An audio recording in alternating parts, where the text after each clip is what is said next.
Hello? Anybody home?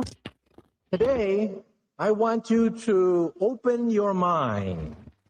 Almost come to the conclusion that the story is so damning that the mass of people can't deal with it. We are in process of developing a whole series of techniques to get people actually to love their servitude. We face a hostile ideology, global in scope, atheistic in character, ruthless in purpose, and insidious in method. For we are opposed around the world by a monolithic and ruthless conspiracy that relies primarily on covert means for expanding its sphere of influence. To change the minds and the attitudes and the beliefs of the people to bring about one world socialist totalitarian government. The potential for the disastrous rise of misplaced power exists. It has patterned itself after every dictator who has ever planted the ripping imprint of boot on the pages of history since the beginning of time. If you can get people to consent to the state of affairs in which they are living, then you have a much more easily controllable society than you would if you were relying wholly on clubs and firing squads and concentration camps. Tools of conquest do not necessarily come with bombs and explosions and fallout. There are weapons that are simply thoughts. Prejudices. As you connect the dots between different people, organizations, religions, history, suddenly the picture starts to form. The kingdom of God is within man, not one man nor a group of men. Someone born in the United States is not more special than someone born in Mexico. They're just vehicles for the consciousness to experience.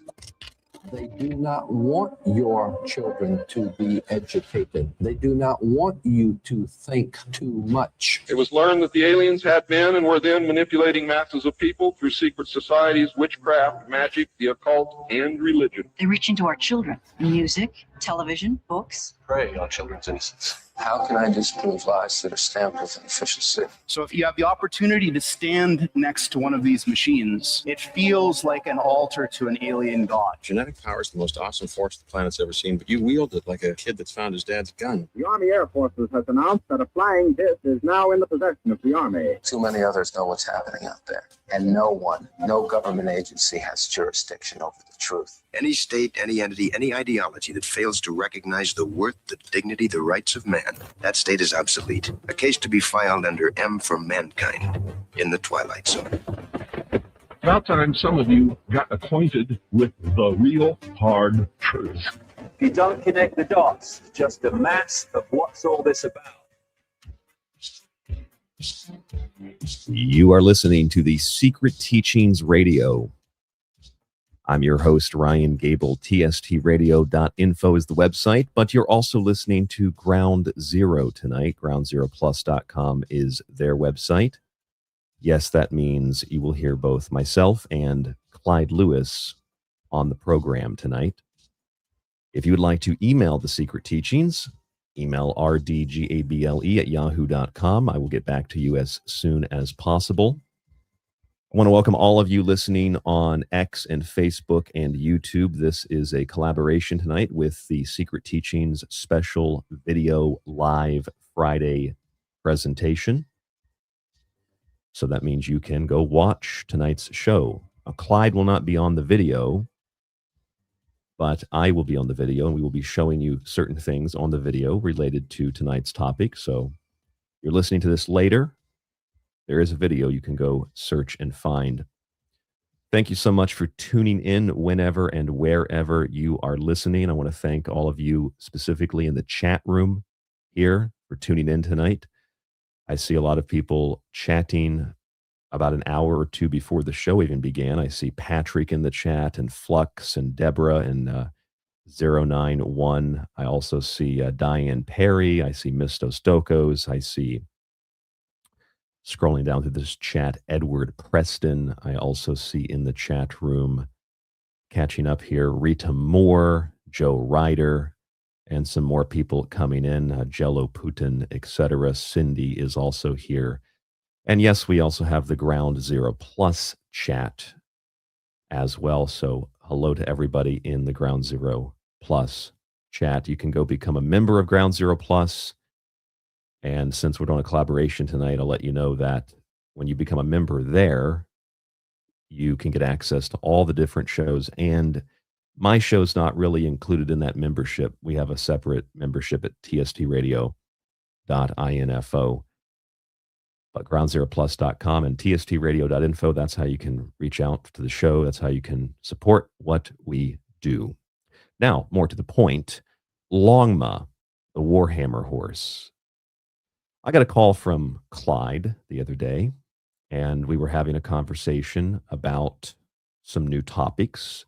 For those of you who are not aware, I assume everybody is, especially at Ground Zero Plus, Clyde is still on recovery, but he is ready to get back into radio. And in the process of getting back into radio, he's been putting together some topics. And we happened to talk the day of, in fact, moments after I finished my episode on the secret teachings of the Chinese New Year. It's a show that I've never done a Chinese New Year origin show before, so I was very happy with how it turned out. And as I finished the show, I get a call from Clyde. We start talking, and he was thinking kind of along the same lines, talking about a Chinese mythology, kind of talking about the symbolism of the year of the horse, and also this character named Longma. Now, talk about synchronicities.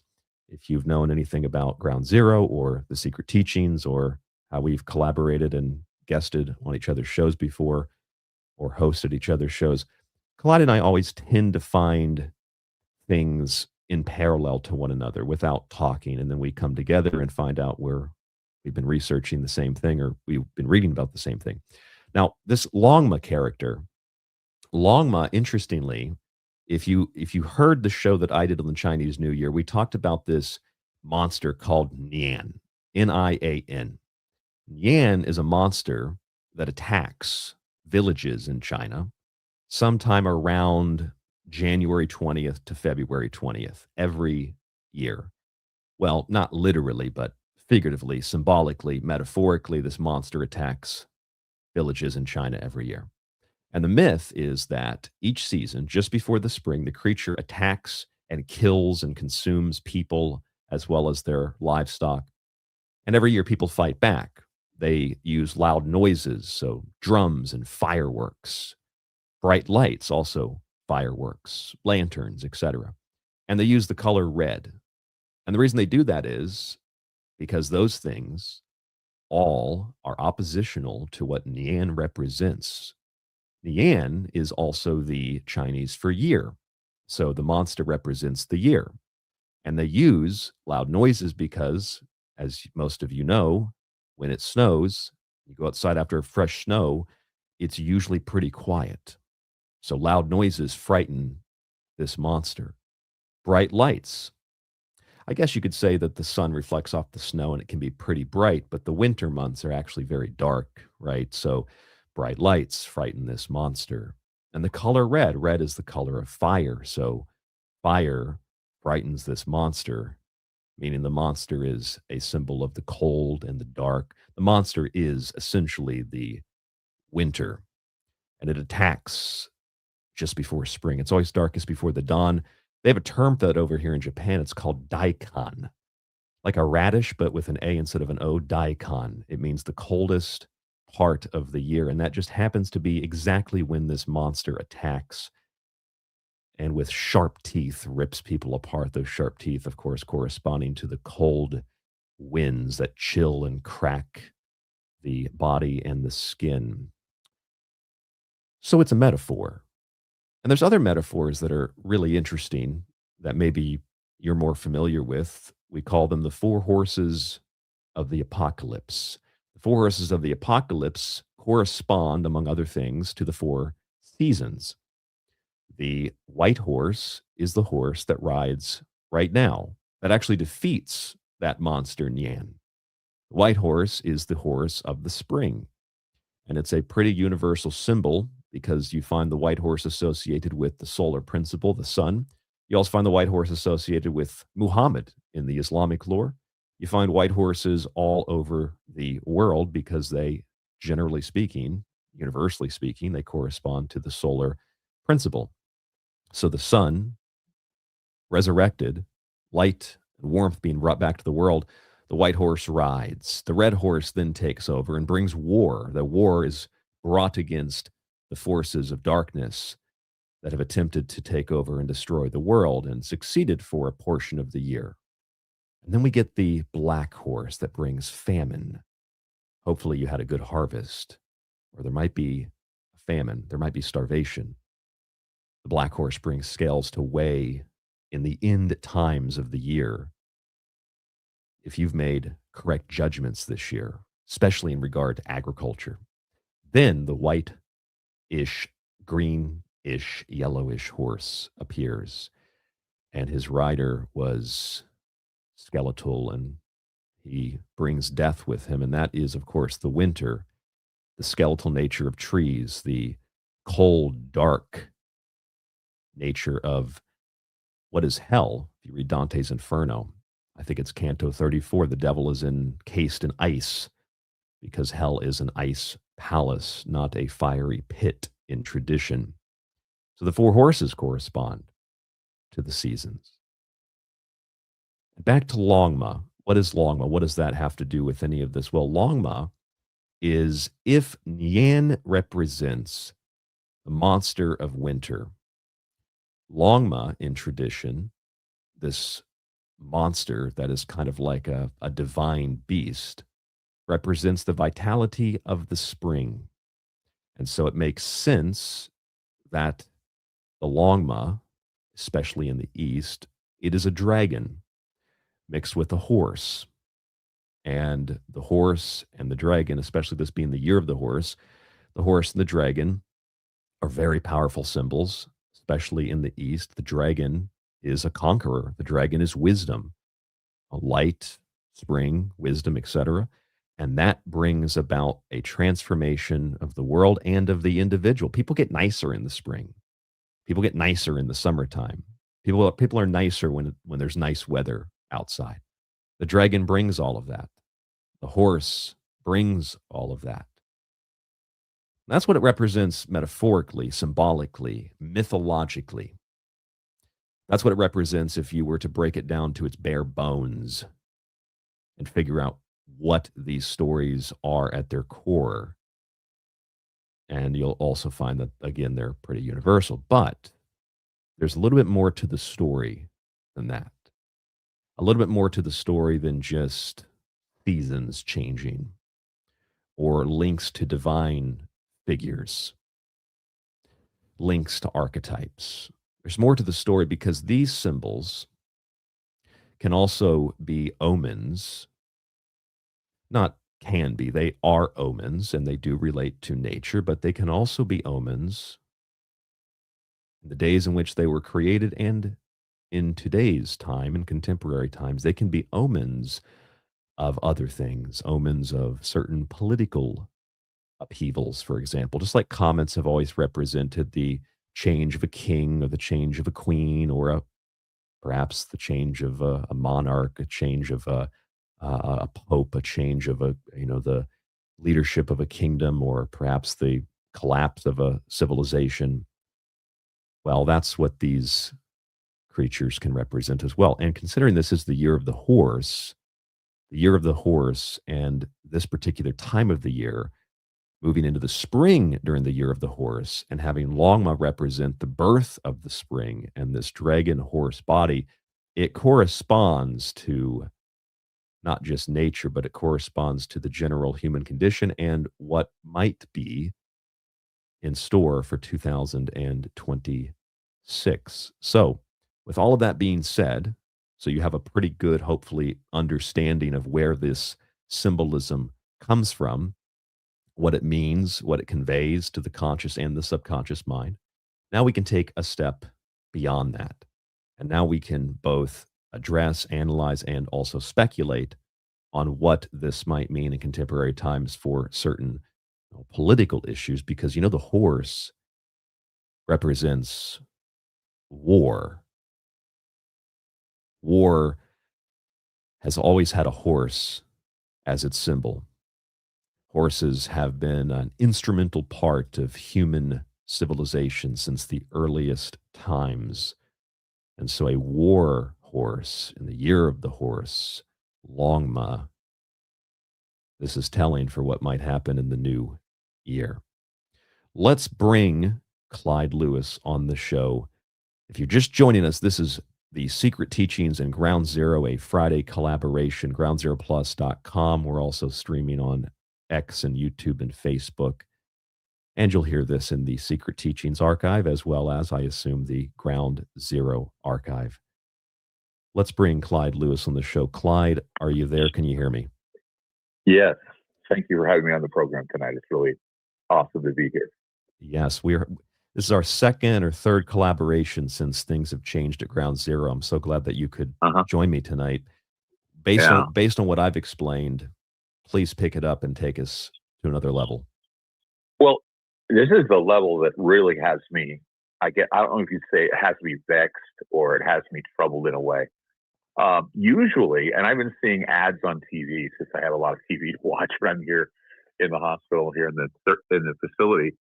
I've been noticing a lot of ads for the Chinese New Year, and they first started in February, the beginning of February. And I always thought that Chinese New Year sometimes coincides with Imlek, sometimes coincides with the Super Bowl, sometimes coincides with the Academy Awards ceremonies, and it all seems to fit in the Lunar New Year pattern. Well, I received some information, and I was talking with someone, and they were giving me some information about the fire horse, because we are in the year of the fire horse, and according to the Chinese zodiac, we learned that these fire horses represent a plethora of exciting things in the new year. The fire horse symbolizes an intense, rare, and high energy year, characterized by passion and independence and rapid, often chaotic change. So what we do is we see a lot of things that we're like going, I didn't expect that, or wow, did they really say that, or did they really do that? It was like the whole thing right now with Obama and Trump talking about aliens. I mean, never would have expected that just off the cuff. But see, that's the thing, is when you're in the fire horse times, you start seeing these things happen. And so the fire horse, of course, the year of the fire horse started on the 17th of February.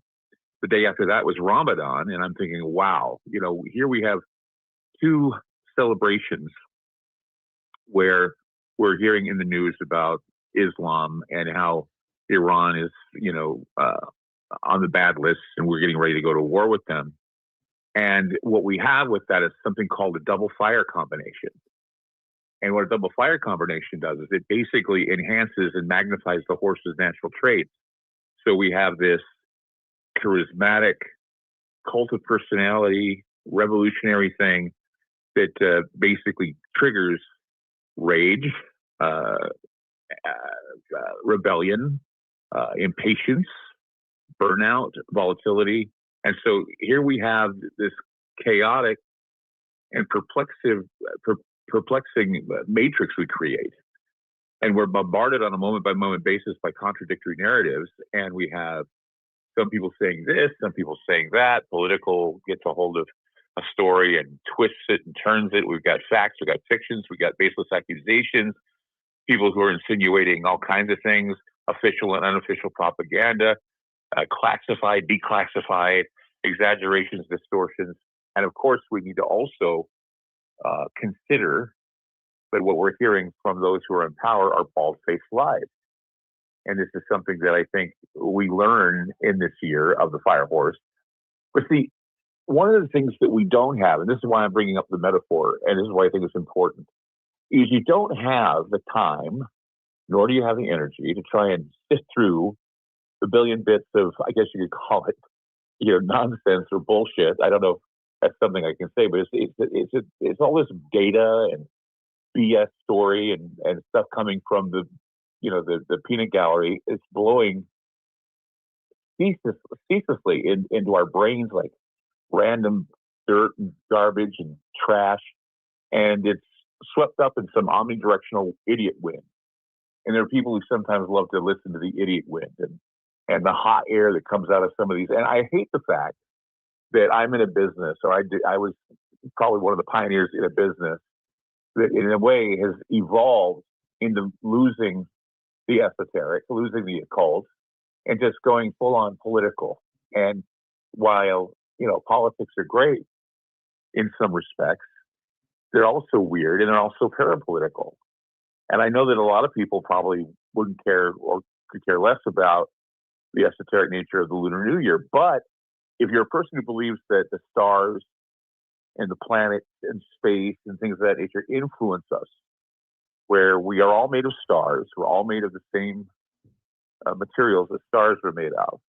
So who knows if the magnetic frequencies, I mean, you see the spikes in the Schumann resonance. I don't know if anybody's realized that the heartbeat of this planet is right now spiking. Something's going on with the magnetic field of the Earth. Something's going on with the magnetic field, and it's creating this energy. And it does have a deep esoteric type of meaning where you use it and you say to yourself, okay, it makes it simple. Fire horse. Okay, we are in the year of the fire horse. This is what the fire horse does. This is what we expect with a fire horse if it comes true. And this is how we kind of like narrow it down to an esoteric discussion. And so deep esoterics, key to the future, key to future events, days and times all relating to one another. We have the Chinese New Year on the 17th beginning, Ramadan beginning right after that. I'm sure that Purim's coming up. That's the Jewish holiday. So we got all of these holidays coming up, and we have all of this ill wind blowing. And when ill wind blows and things go crazy, there's this fire horse representation of the crazed excitement that comes with any year. But there is a caveat. And within the air of war on the horizon, our leaders are attempting to transform everything that we have put into the fire horse into something called the Longma. And of course, in ancient Chinese mythology, when the world's old patterns could no longer hold, when things were about to be devastated, things were about to be shaken at its core, governments, religious groups, these things were going to be shaken to the core because of something called Longma, which is the dragon horse, Longma. And I don't know if you know this or not, but there are a lot of, I guess, things in literature that basically say that dragons are transmorphs of horses. Take a look at a horse. Think about the horse. Now think about it transmorphing into a dragon with horns and scales and the same type of head. I mean, remember Donkey in the Shrek movie? Who fell in love with Donkey but a dragon? Because the dragon and the donkey have a lot in common. They look the same and they transmorph into the same thing. So, I mean, that was probably either accidental or maybe on purpose, because of the idea that, you know, these creatures, these Longma, are, of course, metaphorical, but they've been written about in ancient histories, Christian histories, Islamic histories. They're scaled like a dragon. They're as fast as a horse. And what they bring into the picture is a new blueprint. Okay, it brings on something called the cosmic map. And we have to stop and ask ourselves, where do we belong in this cosmic map? The heavens, the signs in the heavens, ready to rewrite what had grown rigid, what they say grows unjust, what grows out of balance. Sure, we're in the middle of chaos right now, but there's going to be a comeuppance if we see the Longma take form and it replaces what is the fire horse. Because when the system can't give and the middle is about to give, something steps in and it's like a Deus Ex Machina. It's like, oh, surprise, this is just going to change everything. And so when systems harden up, and we're in that time right now, when power becomes disconnected from the very thing that keeps us alive, when the old order is being destroyed, and we see that every day, it has to make way for the truth. And that's what it has to be, the truth. It can't be like running off on tangents and you know, going after the big thing and to use it in weaponized terms. I mean, what we do is when we see the arrival of Longma, and it's not, you know, you're not going to see a horse dragon running through the streets, but what you're going to feel is you're going to feel a shift. And that shift may be magnetic, it may be something, but it's a shift in destiny. The goals that you once had are going to change.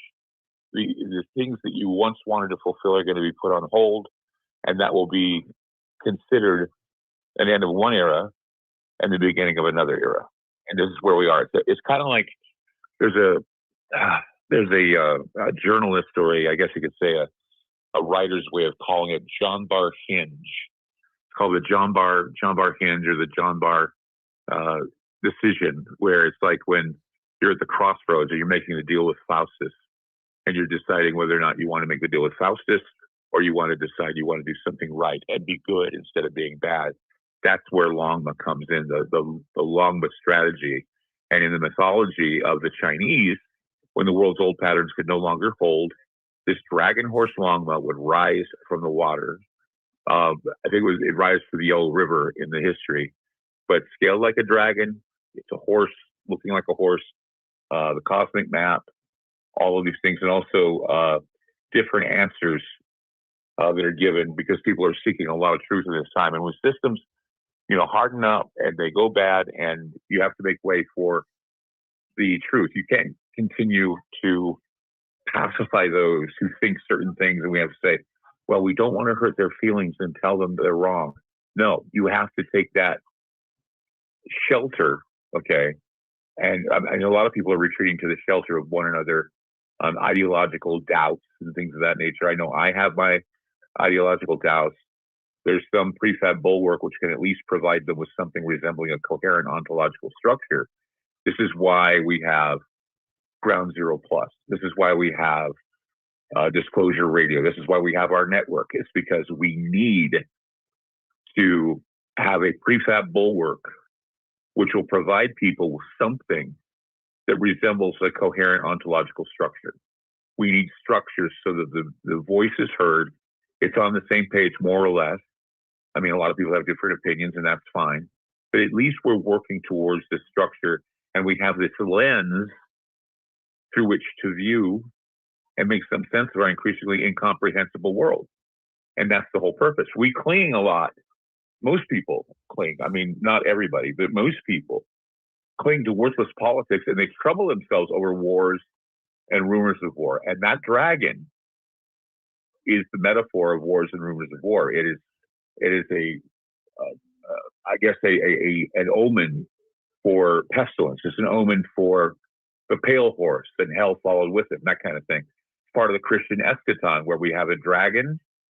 What is it? It's in the book of Revelation, chapter 12. It says, the dragon, that old serpent called the devil, Satan, deceiveth the whole world. There's a dragon that Thor fights in Ragnarök, which, of course, if you get into the old school religions and pagan religions, the chimera dragon is seen everywhere. And that is also part of the evolution of Longma. You start seeing a chimera that has 7 heads, 10 horns, and 7 crowns. And of course, that represents a lot of organized worldly power. And I know, Ryan, you've done analysis on this idea of the dragon that has 7 heads, 10 horns, and 7 crowns. What do you think of that type of metaphor with that of the Longma? Well, as I was explaining at the beginning of the show, Clyde, you start with the mythology, and you start with the basic interpretations and understandings from various cultures of what these symbols mean at a base level, what they mean to the general public, and then also what they mean scientifically speaking, because the horses of the apocalypse, as with Longma, as with Nian in Chinese myth, these are basically personifications of the natural world, the changing of the seasons. But just like a star or a planet, because it is the central hub of the universal spirit, or not the universal spirit, maybe the spirit of a deity, the spirit of a god exists within the planet that's associated with it. Kings and queens would align themselves with certain planets, or align themselves with certain energies in the universe through certain types of rituals, because they're drawing on those types of emblems. So you have a worldly aspect, and you have a non-worldly aspect, a physical and a spiritual. You have a physical in the sense that these myths are talking about the natural world and the changing of seasons. And you have more of a spiritual one where you can sort of apply it to the human condition, and where you can look at, say, Longma, or you can look at Nian, and you can see them as something more than just the winter and more than just the spring. You can see them in the year of the horse, a symbol of war. You can see them as symbols or omens of war. In the same way that you can see that dragon you're talking about from Ragnarök or Revelation, or just the general symbol of Ouroboros that in the heavens represents the outline or the boundary of the physical world that exists. But then on a very micro level, it represents the skull. The darkness within the human skull, physical skull. It represents the reptilian brain, base animal instincts. And so it represents that as much as it represents the boundary of the universe. It represents everything, or can be found representing something or another in every aspect of everything in between. Politically speaking, theologically speaking, you and I have discussed this for a very long time. And I think last May, I was on my show talking about, and I know that you had talked about it on your show too, the conflict with Iran. And we were being told that, don't worry, we're not going to do anything. And then we conspired with the Israelis to bomb Iran. And then we said, well, it was just a limited strike. We took out the nuclear materials. And now suddenly the propaganda has restarted again.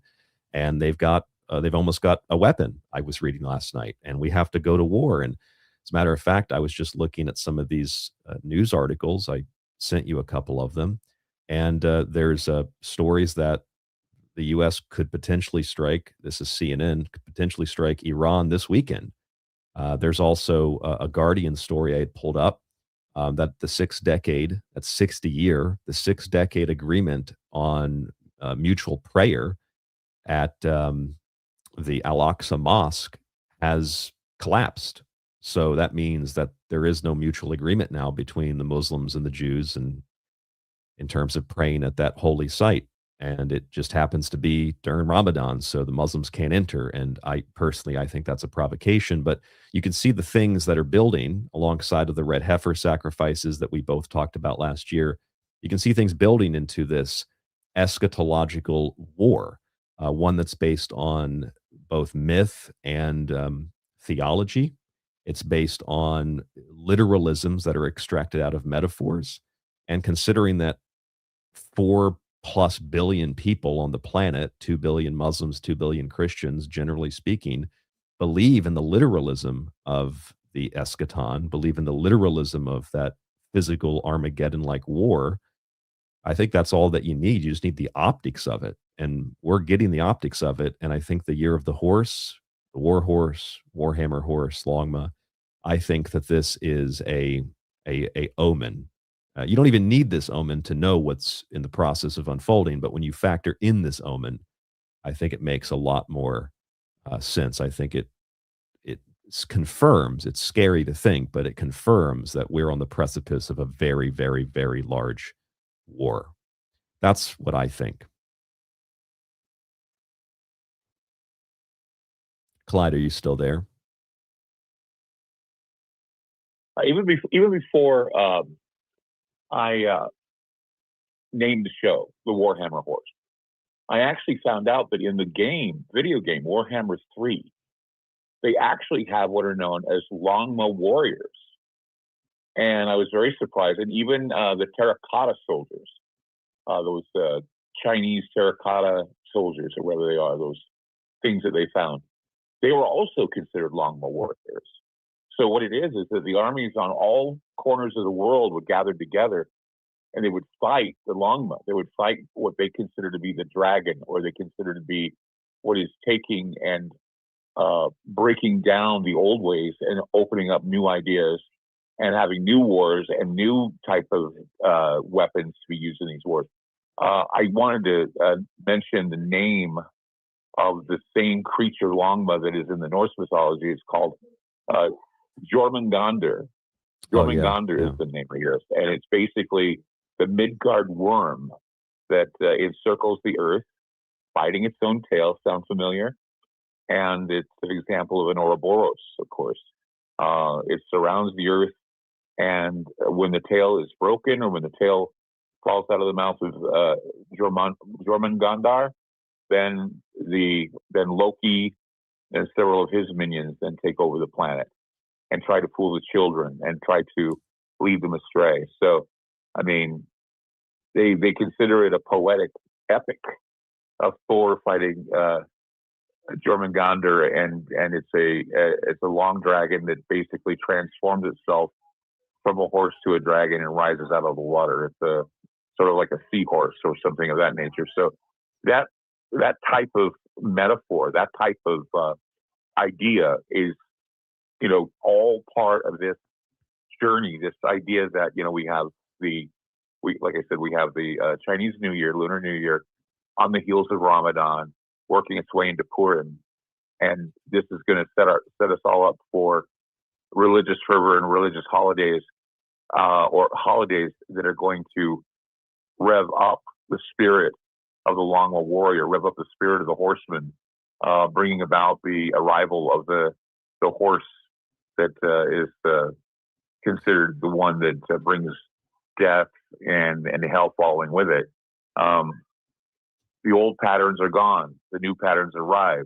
The horses turn into dragons. And so is it any real wonder that so many people are retreating to the shelters of these ideological places? Is it any wonder that, you know, people are here listening to us right now? Because there's a lot of stuff out there that's fooling people. And when you avoid the esoterics and all conspiracy theory, you avoid the esoterics and all things, you ignore the power that is the base power. And so when you have the dragon, it represents the spiritual force behind corrupt earthly powers using deception and persecution to oppose the kingdom of God or the kingdom of the Creator.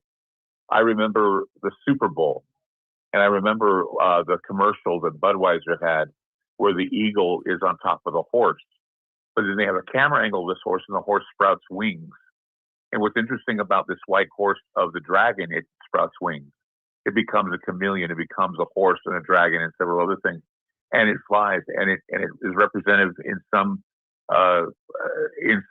circles as the Pegasus.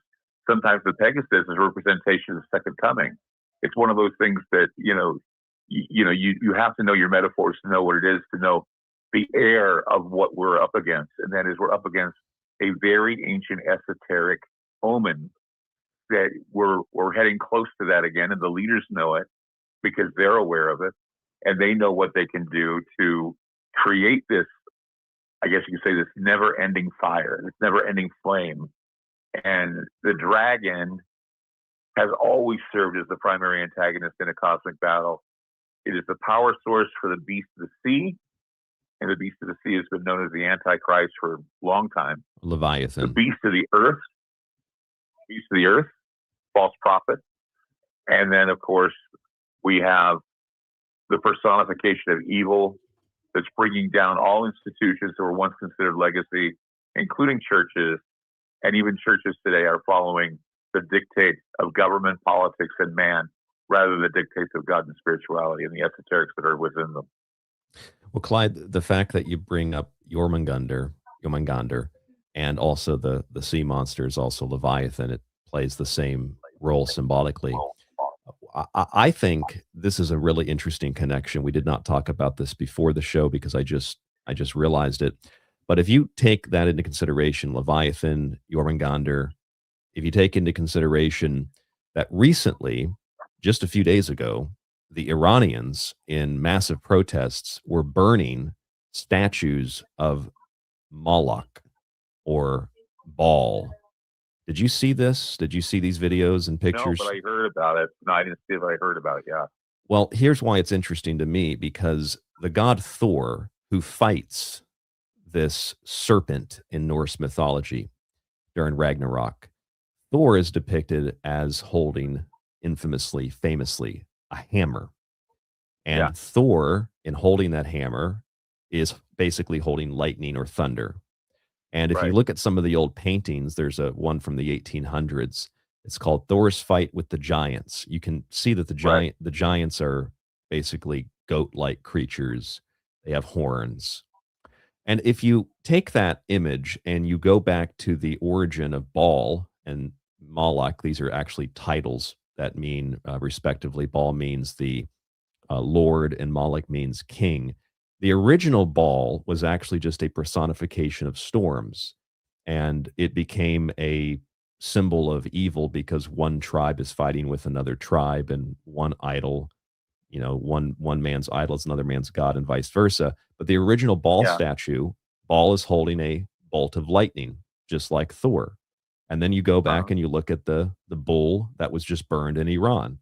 There's a parallel in the symbology here. And as the drums of war are beating, and we have the year of the horse, and we have the burnings of Moloch and Baal statues, and we have references to the serpent, the dragon, and how the character that Thor is and the character that Baal ultimately is at its core, it's been perverted.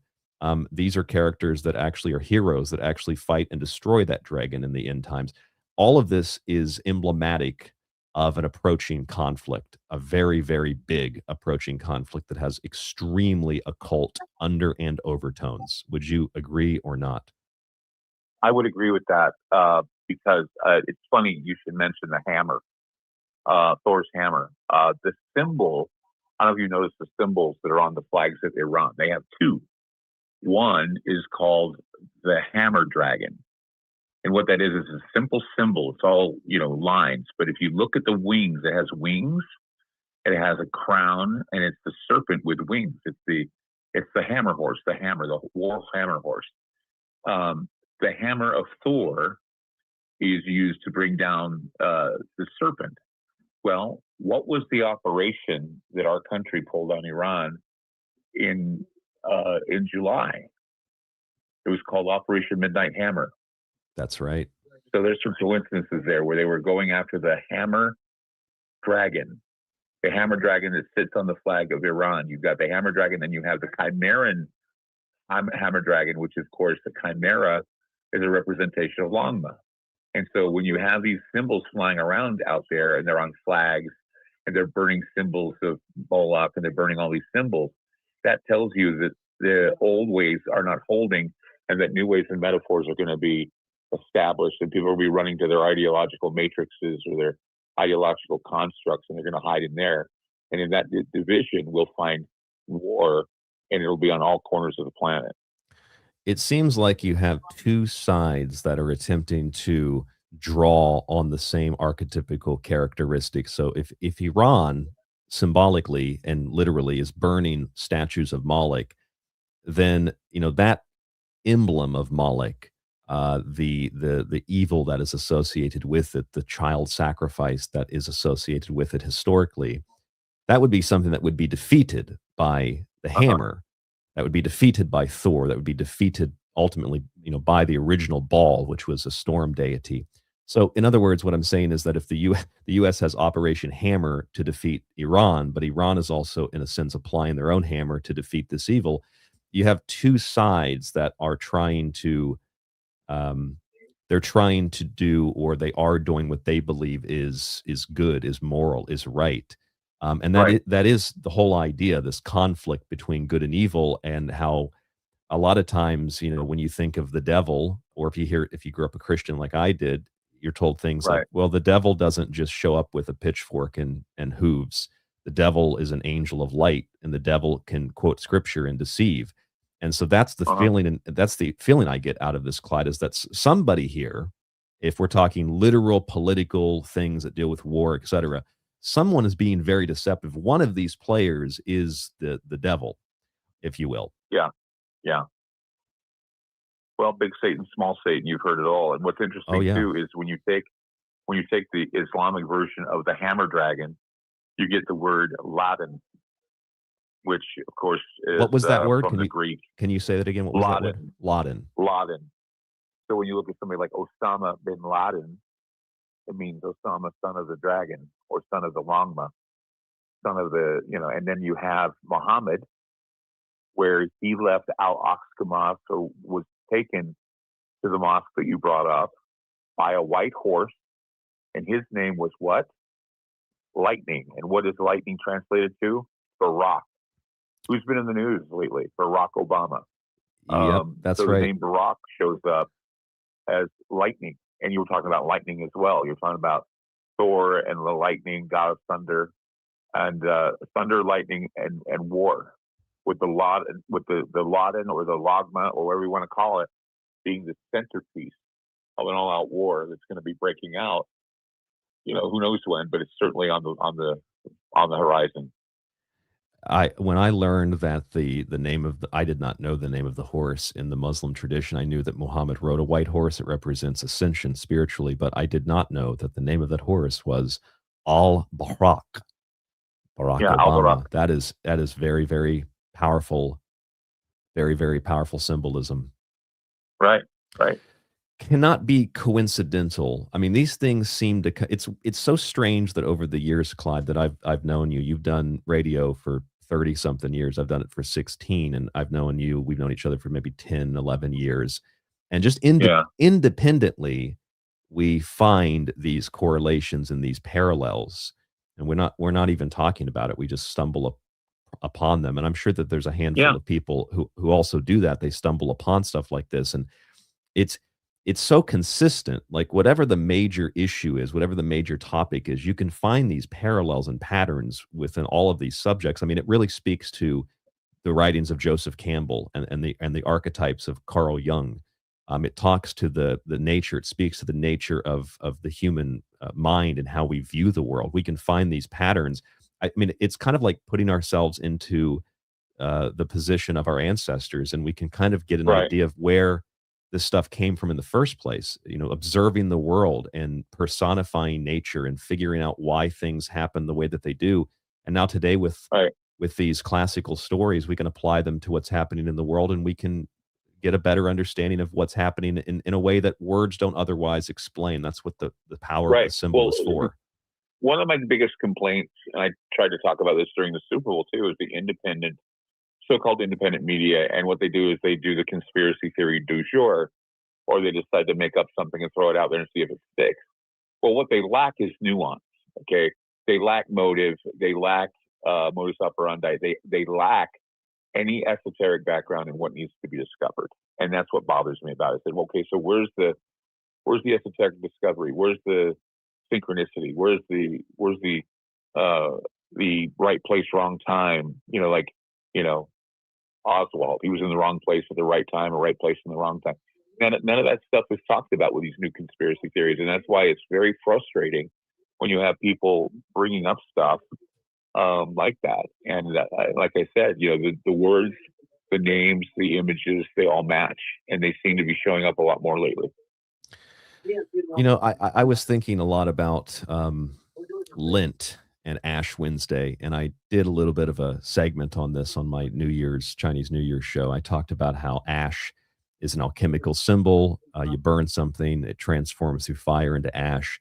It's a universal substance it's used by Buddhists, it's used by the ancient Indians, it's used by Native Americans, it's used, et cetera, et cetera. The list goes on and on.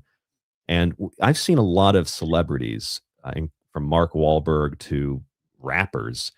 I don't know if you've seen this, Clyde. They're all doing the Ash Wednesday ash on the forehead, and there's Pete Hegseth, the Crusader, who we've done shows on, and his tattoos on top of everything else, and he's repeating this talking point that you see over and over again, and saying those three words: Christ is King, Christ is King, Christ is King. There seems to be this idea that there's a Christian shift in America, already primarily Christian, but people they're finally going back to God. They're embracing God. And the thing is, I don't see Christ as King and putting crosses on your head for Ash Wednesday. I don't see that as embracing Christianity. I'll tell you what I frankly see it as. I'd like to get your opinion. I see it as propaganda. I see it as Christian, Judeo, or Judeo-Christian propaganda to justify going to war with Iran and the Muslim world again. That's what I see it as. Rallying the troops behind the cross so that we can go wage a war against those evil Muslims that we don't know anything about. That's all that I see. Signaling. I see virtue signaling, and it's always been a part of the piousness of religion.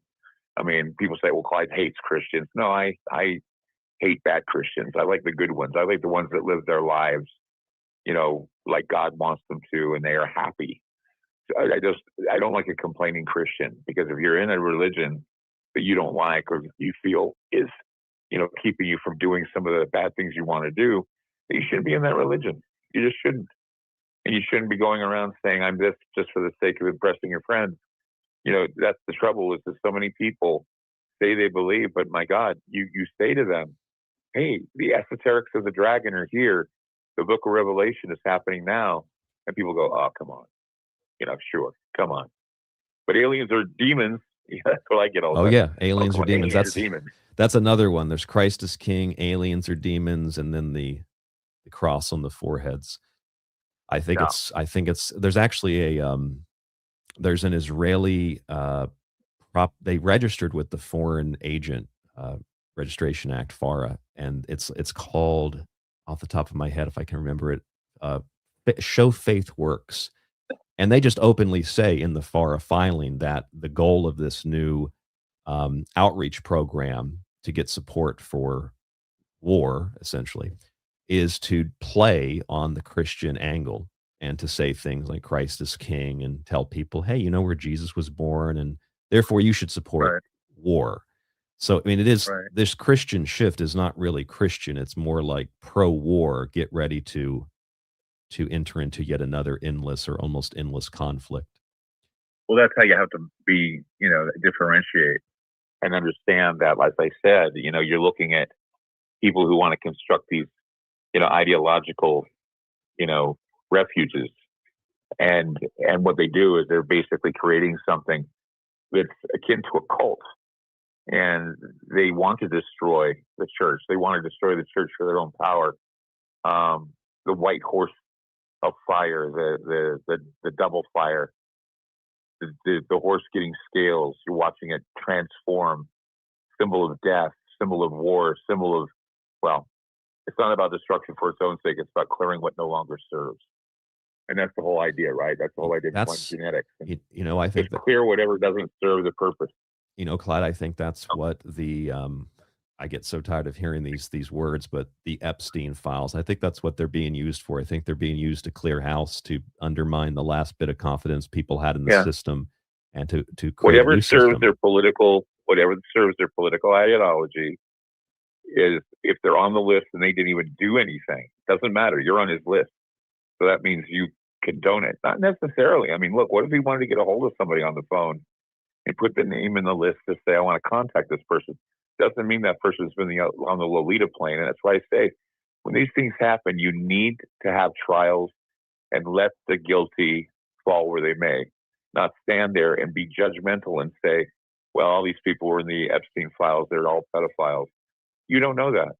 You just won't know. And that's the whole ugliness of this, is that people are now coming forward saying that they're survivors, and people are coming forward and saying that they knew someone who knew someone who knew someone that was there. And I just shake my head and say, this is the mess that's created, and it's done on purpose, because once we get something like, let's say, Roswell, for example, a lot of the stories out of Roswell are nonsense. They don't make any sense. The base story, interesting story if you can get the truth out of anybody. But eventually all these mythologies surrounding Roswell and all the confusion regarding Area 51 and all this stuff going on. And you're saying, why? How did that happen? It happened because everybody's an expert, And one expert says this, another expert says that, and you have to pick and choose which you want to believe. There's an old Pixar movie called The Incredibles, and that one kid who becomes the villain, he really likes Mr. Incredible, and he ends up getting super wealthy and making all this money and making all these new devices. And he says his plan is to make everybody super, and when everybody is super, nobody will be. That's kind of how I see the research today. It's like, once everybody's an expert, nobody's an expert. That's right. Right. Also in the chat, that's what makes it tough. It makes it tough. It really does.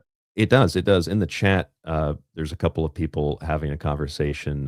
I see Nate, a good friend of ours. He was actually on Ground Zero when I hosted, and Nate was talking about the Holy See, S-E-E, and I thought Holy See. I forgot S-E-A. Jordan Maxwell used to talk about the Holy See and the fish pope and all that, and I think that connects to all of this. The Vatican is involved not just with the Epstein issue, but it's also involved in the merging of, the word means universal, so Catholicism means universal. So we're talking about like a world religion, this old conspiracy, and the Vatican is behind a lot of this stuff just as much as Israel, or just as much as the church is, other versions of Christianity, just as much as the Islamic world is. And the point I'm getting at here is the Holy See. Well, that is where Leviathan is. That is where this monster Jormungandr is, the Holy See, or in the waters above, which is where Ouroboros is. So you bring the Holy See into this, and the fish pope it plays into the symbology as well, and the oncoming, incoming war. Right. Because what is a dragon? But it is a symbol of the cosmic battle. In fact, if you look back at, I mean, this is me working back at Thunderbolts and understanding some of the things that Velikovsky had talked about and some of the metaphors that Jung had talked about. He was saying that a lot of the time comets are related to dragons because all they saw was the furry for sure beard of these things flying through. And it's same with black boars in the ancient Celtic religions. Black boars were representations of comets of death, or at least something going on in space where the truth is revealed through, some sort of a space or cosmic upheaval, whether it be, I don't know, an exploding star or a comet or something that's an anomaly coming out of the heavens. We're like going, wow, I didn't expect that. Again, another Deus Ex Machina, literally God from the machine. Well, this is why in the mythology, you mentioned the boar. I just thought of the story of Adonis. In the story of Adonis, Adonis is who represents the spring, represents birth or rebirth and growth, represents all the things we're talking about: Chinese New Year, Lent, Mardi Gras, etc. Well, Adonis is killed. Adonis is killed by the boar because the boar represents everything you just said, and Adonis represents the opposite. And so those things come along and they kill the spring as the seasons change. The boar is also emblematic of Set in Egyptian mythology, who tries to imprison the soul spirit of Osiris, the god of agriculture, the green god, black man, green man, soil and vegetation. You find in these stories, I mean, Joseph Campbell is, the master of all masters of this, but you find in these stories a real understanding of the human condition. And you can also find a blueprint for, war. If you can manipulate these symbols and manipulate these ideas and images, then you can manipulate people to do anything and believe anything. It's basically the work of Campbell, the work of Jung and others. Why is Star Wars so popular? Because George Lucas was a student of Joseph Campbell. And I mean, I would argue that Dune is a better story overall, but Star Wars is really simple. It's quite literally a black and white between who's good and who's evil. It's very archetypical. And if you understand that, you can make a real good story. You can write a real good story, make a real good movie. But if you understand that politically, socially, culturally, you can manipulate those symbols and you can get the public to do and believe anything, including going to war over and over and over and over and over again, or anything that you want. If that's why this stuff is so important, Clyde, to understand where it comes from. Yeah, I mean, there's always, the idea of names that are dropped as well in that movie. That Darth Vader was actually Dark Father. We should have figured it out in the beginning. That it was, it was Dutch for Dark Father, Darth Vader, Darth Father. And of course, Han Solo, handsome guy or whatever, handsome Solo. Just like Neo, the One, and Trinity in the Matrix. Yeah, 1 and 3. You do this on purpose to see if anybody will pick up on it, or we do pick up on it, but we rarely acknowledge it because it's only in our subconscious mind. It has nothing to do with what's in our conscious. It's all in the subconscious. Yep. So there you go. And that is the region, the dark areas of the mind, and the subconscious is the region of the serpent, figuratively and literally at the base of the skull, the base of the brain. So we're at the halfway point tonight, Clyde. I want to stop and let people know what they're listening to on groundzeroplus.com and also on all of our other streams. This is the Secret Teachings and Ground Zero and the Secret Teachings Friday collaboration. We are planning to do something akin to this weekly once a week until Clyde is able to get back into a studio. Thank you so much for tuning in tonight. However you're listening, on whatever platform. I know a lot of my audience is listening in the archives, a lot of your audience listening on groundzeroplus.com. Thank you for tuning in. If you haven't subscribed to Ground Zero Plus, consider doing so. If you haven't subscribed to tstradio.info, consider doing so. If you've already done those things, thank you for supporting both of the shows, and in Clyde's case, also a network, keeping us independent, keeping us in a position where we can bring you this type of analysis, which is quite unique and niche. Thank you so much for tuning in tonight. I really appreciate it wherever you're listening. Let's go back to Clyde, hour number 2. Where do you want to go from here? Well, you were talking about red correctly. I'm thinking you were bringing up red, and I was thinking about the red horse. The symbol of the Chinese New Year. It represents the fire that kills Nian, the monster. Exactly. And you know that when the red horse, of course, the red horse and the white horse can be, again, double fired to become the Longma, to become that which is empowered to remove peace, make nations kill one another. And in the process, we see scarcity, economic collapse with the black horse, and it just continues and continues and continues until we see more and more of what would be considered attacks on the church, attacks on the foundational legacy systems. And then, of course, the horse depicted with wings is like the Longma of the Chinese tradition.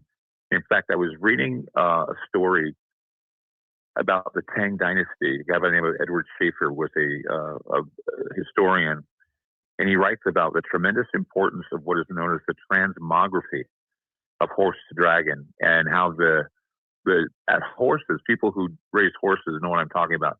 There's something called a dragon behavior that horses have sometimes, where they're lethargic or they're excited, or they don't act like, the docile creatures we're used to. And so rulers of military tactics knew exactly that these animals could be trained and groomed to become more like dragons. And this is what Schaefer said. He says, still, this patrician animal owed us a unique status, the more than his usefulness to the lords of the land. He was invested with sanctity by ancient tradition, endowed with prodigious qualities, and visibly stamped with the marks of divine origin. Day of divine origin. I just lost my place. A second, the computer just went, knocking, and I just found this, and I don't want to lose it. Oh, I don't want to lose this. No. Okay. Here we go. Okay, this is what he said. I was just reading this, and it was amazing. He was invested with sanctity of ancient tradition, endowed with the prodigious qualities, and visibly stamped with the marks of divine origin. A revered myth proclaimed him a relative of the dragon, akin to a mysterious power of water. Indeed, all wonderful horses, such as the steed of the pious Husuan Sang, which in later legend carried the sacred scriptures from India, were avatars of dragons, and in antiquity, the tallest horse owned by the Chinese was called Dragon. That's what they called some of the tallest horses. And then, of course, there were winged chimeras, there were dragons, and also in the Muslim traditions, we see being handed down from both the Indian and the Greek and several other religious languages. The dragon. Can you go back to the part? Can you go back to the part about the moon? Did you mention the moon? Did I hear that correctly? I don't think I mentioned the moon. I thought I could have sworn you said moon. Endowed with prodigious qualities, visibly stamped with the marks of divine origin. Reverse myth is a relative to the dragon, akin to mysterious powers of water. All horses, such as the steed of pious Hunsang Slang, which in later legend carried the sacred scriptures. Oh, that's why. Okay, so I'm really sorry. Read the part about water again, just that sentence, if you will. The dragon spoken of, the Longma, will be hidden in the mysterious powers of water. So it shall rise from the waters. It shall rise in war on the waters. Oh, now this is very, very interesting. So I want to bring this up on the screen for viewers. And Clyde, I know I had sent you, I think, 2 versions of this story.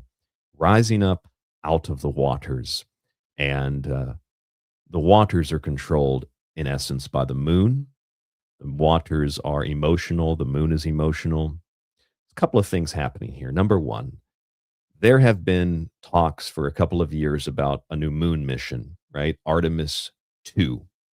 And it's been delayed and delayed and delayed and delayed. Now they're targeting the first week of March. They were targeting earlier, I think in February maybe, but they're targeting the first week of March. And Artemis, like most of the Apollo missions, Apollo and Mercury and Saturn V, they're named after mythological deities. There's even a really interesting NASA document about why they named things like this. But Artemis, a couple of things happening here. Artemis is the goddess of the moon. And obviously that's why they named the mission Artemis. But more to the point, Artemis in the mythology shares something in common with our theme tonight. She, although not a goddess of, there is a goddess of horses, but there is a horse element to Artemis. She's very closely associated with horses. And while Artemis is not a horse deity, she is a goddess of the moon and a goddess of nature, very much like Diana. So she runs with the horses. She spends time with the horses. She drives the chariot, which is a symbol and archetype of the universe. And then it's pulled by the four horses. She pulls, or she rides in a chariot, and it's pulled by four golden steeds, which also sometimes are depicted with wings. And this chariot represents the moon. And if you go further into Artemis mythology, here we are with the symbol of red and the fire of the fire horse you talked about. Artemis. Double fire, yeah. Double fire. Artemis is sometimes called Artemis Phosphorus, meaning that she shares something in common with the character of Lucifer, and that she is a bringer of light. And she and she carries torches like the Statue of Liberty. And this represents her role as kind of like the tarot card, the hermit who has a lantern that lights the path. At Patre, I don't know if I'm pronounced that right, Patre in Greece, they would honor her at the Lafria festival, and that festival is held in early March, late February. It's held in the spring, and it involves a massive bonfire, and they throw living animals in the tradition into the fire. And so you get animal sacrifice, you get the horse, you get fire, the torchbearer, the coming of a new age, new light, all of that wrapped up in Artemis, all of that wrapped up in the moon symbolism, the water, the Artemis mission of NASA, all of it taking place during the spring. What is a rocket but just it's like a giant, it's just a bunch of chemicals and fuel and a lot of fire. And it's a chariot that takes you into the heavens and breaks that gateway between the earth and what is beyond, the waters of heaven. There's a tremendous amount of symbolism here, not just through NASA, but also, Clyde, in relation to all of the other stuff we're talking about with the incoming war. What do you think about that? The question is who's going to be playing the role of the moon goddess in the unfolding of this metaphor in real time? That's the question I have, because I remember back during the Kennedy era, they were saying that this type of thing was happening again with Bay of Pigs, type of thing was happening again with Vietnam. And they said that at the time that, of course, the moon goddess was powerful, and that, they brought up, like we bring up the King Kill 33 and the patterns of that. They were talking about the moon goddess being Marilyn Monroe and how she was sacrificed. She fulfilled that role just like Diana fulfilled that role. So who are we going to have fulfill it now? I mean, we've had Diana fulfill it. Who's next? Who's going to be the next goddess that will fall on the altar? Well, maybe not a goddess, but a god. I mean, one of the princes was just arrested, wasn't he? Or Prince Andrew? Wasn't he arrested? Yeah, he was. Yes, he was. That's a fall from grace. Well, speaking of King Kill 33, I also noticed this in the USA Today story about Artemis 2. This was an article from the 16th of February. It says, after much review by Artemis launch teams, the rocket has been deemed ready for the next pre-launch test before a final launch date is announced. That test, which includes fueling the rocket up to T33 seconds, is now set for Thursday, February 19th, which was yesterday. But T33 seconds, it's interesting that I'm not sure what the physics or the rocket science is behind that, or the mission, et cetera. But I do know that 33 is intimately connected to Artemis. Maybe that's a coincidence. It's connected to Artemis because Artemis is the light version of Hecate, the goddess of the crossroads, where you get three crossroads. She is also since the goddess of the moon, the lunar calendar cycles through the seasons every 33 years. 33 is also the spine, the skull, consciousness, light and fire shooting upward through the body physically and spiritually, meaning that I got an echo there. It's basically the symbol of Baphomet with the fire on the top between the two horns. So we're dealing with consciousness and fire again through the number 33. You can just continuously find these patterns over and over and over again. It is like a matrix code of nature, Clyde. Right. I was thinking about this too, that you look back in history and you look at the horse also as a weapon of war. And you're looking at it as a Trojan horse, and that the Trojan horse fooled people. It fooled the Trojans. It fooled Troy. It fooled the whole area.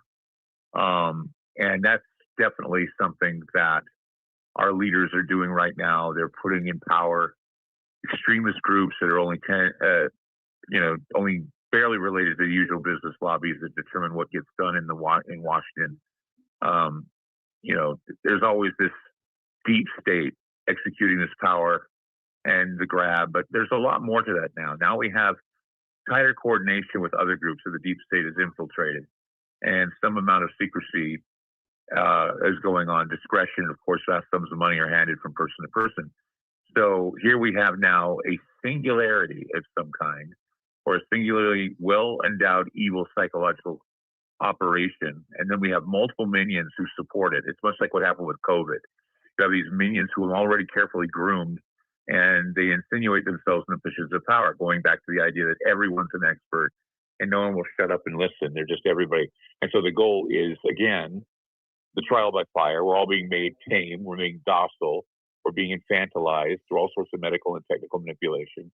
Feel happy about the state of affairs. It could be worse, we're told. Like so many animals in a menagerie. Not too many animals, but drastic population reduction, of course, is what makes this even more exciting for them. I mean, do you think that not even particularly shadowy oligarchs whose minions who are currently running amok in the White House have a plan for dealing with the terrible mess they've created? Hell no. They don't care. They don't even think about the mess they've created. They're freaking out now, and they're losing narrative control, and they will do something drastic to get that narrative control under wraps. So I can just see, again, what the Deus Ex Machina is going to be. Perhaps that's why at least one version of the alien card has now been pulled. That could be. Yeah, well, the two versions, I guess. If you have Obama saying that aliens are real, and then you have, rather Trump laughing it off and saying, well, he gave out classified information.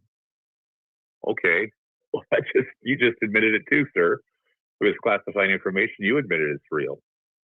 So I don't know.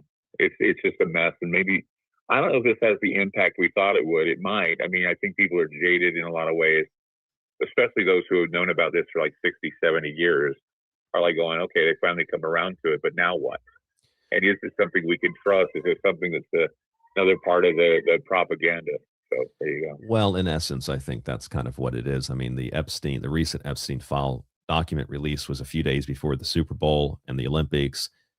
That happens, and then a couple days after that, week and a half after, now we get this thing about aliens, and it's not even really about aliens though, because if you read the official statements and the directives that are being given, it's just stuff on UAPs, which really only go back to 2017 when they changed the term officially. So, I mean, if anything, and I'm going to do a show on this next week, I'd assume that you'll want to do a show at some point on this. I'm thinking that what they're probably going to do is they're going to use it as justification to just say what all the UFO reports have said. And all they've said is that, well, we can identify most of them, some we can't, and we're not really sure what those are. So they kind of, are dangerous to our pilots or dangerous to our planes. And so we need to research this more. We're going to need $50 trillion to do research into this. It's just going to kind of be another black hole, black budget program is what I think. Yeah, exactly. And it'll be a black budget program for war. Yeah. Just like the moon landing was. Yeah, which will be also kind of ironic and, in a sense, unknowingly hypocritical for the people that support this version of, quote, disclosure, because the people that support this version of disclosure are the ones that are like, we should give amnesty to these people because they've been, covering up all this black budget research, all of these new technologies. We need to give them amnesty so they'll tell us what's happening. And then basically when you finally get an acknowledgement of what's kind of maybe sort of happening, it's not an acknowledgement of anything except, well, there's something there, so we need more black budget, we need more money, we need more tech to fight it, but we're still going to do it secretly, and you don't get any access to it. It's just a giant joke, it to me. Well, and it's a lesson in social engineering. I mean, they are counting on you responding to these esoterics without knowing that you're responding to them. I mean, that's what, and I don't want to say this, that's what the Nazis did, but that's what the Nazis did. They knew if they were to use certain colors, if they were to use certain symbols, if they were to use certain ways of design, it would get the attention of people because, they had a psychological way of getting to people. It's good marketing. This needs to be done in the same way as American. It's marketing, but marketing can easily go from marketing to propaganda really quickly, and then they go into those esoterics, and you start seeing dragons being depicted in such ways. You start seeing, horses, like in the Budweiser commercial with wings and flying off to who knows where. Taking Muhammad to the Al-Aqsa Mosque, where we're already worried that they're going to try and take it over anyway. I mean, that just seems to all fall together in some strange way, and I don't know if anybody can understand, how it does fall together and how it does indicate that everything is on edge and that everything is about to change. Have you heard anything recently about the red heifer? There was a mock ritual. No, I haven't. But remember, that was the thing that triggered the first anger that was being produced by Islam. Was they were saying that Israel was testing their resolve with regard to doing a burning of the red heifer. And I don't know if they do it during Purim. I don't think that's the time to do it, but they'd probably do it during Passover if they were going to do anything. Well, I showed on the screen, and I mentioned it earlier, the 6-decade agreement on prayer at Al-Aqsa has just ended during Ramadan. So there's another provocation on top of the red heifer. The Budweiser commercial you had mentioned, that was a Super Bowl ad, right? Yeah, it was. I can't play it on the video, but you got it on the video. It was a really well done commercial. I thought it just made me feel good about everything, but it was because of the symbolism of the white horse or the winged horse and what it could do and what it stands for, and they knew exactly what it stood for. So I can't play the video on here. I'm pretty sure that it would get the stream taken down, but I can show you the image for those of you watching, and you can see the eagle here flying over the horse. What Clyde was talking about. Flying onto a Clydesdale. That's your horse. Yeah, it's amazing. Yeah, and then you can just, the camera angle is such that you don't see the bird, but you see the wings. And so there you have the representation of Longma, the Pegasus, the second coming, if you will. Let me go to the chat room now, because we're hitting that point of the show where we can start to take some questions and then recap and wind down. Yeah, I'd like a few questions, because there's so many things I can say about this until I start repeating myself. Well, it's nice to have a producer. I'm assuming Ron is still here, or at least Chris is still here. I've got the Ground Zero Plus chat open, but it's easier if I can have someone pull a question from those chat rooms and put it in the private chat on our little back end feed here. So if Ron or Chris could do that, that would be really helpful. Until then, I also have some questions on my stream through YouTube and other platforms. Okay, why don't you try those? Yep, and Chris just confirmed that he's going to, it's nice having producers. It makes your life a lot easier. Let's pull some questions from the chat here. Some of these are just personal. Some of these are more related to the show. One from Reno Mac. Reno asks, when you're coming back. I'm feeling still up in the air. I had to see the doctor today, and they have put me back on some things that they say it'll take weeks to analyze, and they're just taking their sweet time. I don't know why. I don't know how they can do that, because a lot of these things that I'm going through are painful. In fact, today I went through a painful procedure, and I'm still trying to avoid having a painful incident while I'm on the air with you guys tonight. So far, so good. It's been, it's been okay. But when I have the pain, it's really, really significant. So, and apparently there's no pain medicine that's going to take care of this pain, because it's a different type of pain. So yeah, I mean, it's painful. It's a setback. I look at it as a setback because I've been going to the gym and I've been working out, and I've been, able to, walk better and do those things, because, when you have kidney failure, you forget how to walk. You're planning and to now you're I know how planning to to walk. come. You're going to the gym. You're planning to come back looking like Ishmael Perez. I think. No, not quite. I mean, I'm doing what I can with what I can. I am doing cycling, that kind of stuff. Doing weights, free weights, and what are those called? Those bells, those like bells that dumbbells? you use. Yeah, they're kettlebells, I think they're called. Kettlebells. So Yeah. and for people that are listening to, specifically to people listening to the Secret Teachings that might not be familiar or as familiar with Ground Zero, if you hear background noise, it's Yeah, as a kid, he's running Yeah. around the hallway. I don't know who he is. it's not my kid, My not God, Clad's man. kid, but somebody in the facility. Anyway, that's live radio. Yeah. So let's go back to the chat here. We also have a larger question here from, is that Nathaniel Dove? Trojan Horse, Clyde Lewis. That's interesting. Ryan, everyone assumes there's too much American war assets in place for this to be a bluff, maybe even if it's not a traditional Trojan horse. I'm guessing they're referring to what's the buildup with what's happening in the Mediterranean around Iran. I don't know if you have any comments on the buildup of the military presence there. Well, yeah, look where they're building up there. They're building up on the water and so many other places too. And so, anyway, that's where the waters gather, the sea, parting the waters, bringing in the dragon. It's all happening the way it's supposed to. I love this particular statement from CNN. Despite expressing flexibility in limiting its nuclear program, Iran is rapidly fortifying several of its nuclear facilities using concrete and large amounts of soil to bury key sites, according to new satellite imagery and analysis from the Institute for Science and International Security, which just happens to be ISIS or ISIS. ISIS. Yes, and I had read that I believe an aircraft carrier was just brought into the vicinity, and there's a massive, as the listener questions, a massive buildup of military assets. Is it a flexing of the muscles? Certainly. Is it a production? It's a part of the rituals of war. Yes. And although spring, people have been asking in the chat about spring and war. If you look at a list of U.S. wars, they're not all related to the spring. There's fall, spring. They're all throughout the year.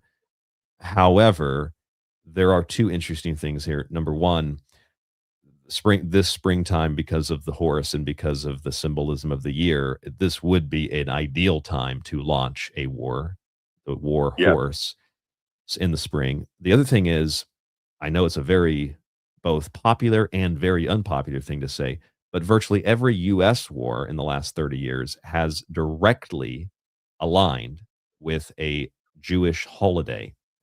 Every war that has been fought aligns with it. I could pull it up and actually show it to listeners. Yom Kippur, It's crazy. Purim, Yeah. Yes. Yeah. So I mean, yeah, that's why I brought up That's why I brought up Purim, because I was just curious when Purim begins, because that would be a time too. What is the exact date of Purim this year? I can look this up if you don't know. What's that? What did you say? When is the exact date of Purim? I think it's the 2nd of March, 3rd of March, beginning of March. The Ides of March. Yeah, I think it's the first week of March off the top of my head. Don't forget the Ides of March, that all Yes. war planning happens in the Ides. Yes, and the Ides of March, of course, and then we eventually will enter into the burning season. Beltane. Yep, that's a fun season of shows, but that's a little bit later on. So actually, It's all falling into place. So I mean, I don't know. I don't know how accurate we'll be with this, but it's certainly going to look. It looks like it's very well going to happen the way. I guess you could say the metaphors are falling into play.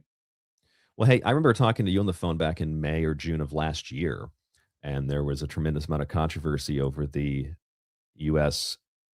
lying to Iranian negotiators and working with the Israelis to attack Iran the first time in recent history. And I did a number of shows talking about the incoming war with Iran. I even did that the year before last, before Trump was even elected, because of the cabinet that he picked.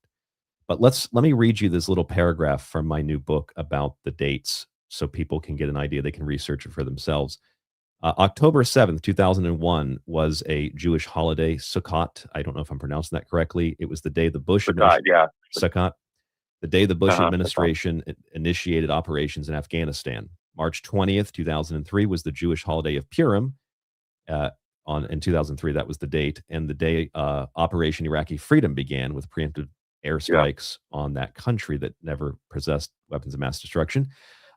October 20th, 2011 was the Jewish holiday of Shemini Atzeret, and the day Libya was officially overthrown with Muammar Gaddafi's death. September 22nd, the first day, 2014, September 22nd, the first day of Rosh Hashanah, and also the day the U.S. intervened in Syria against ISIS in Operation Inherent Resolve.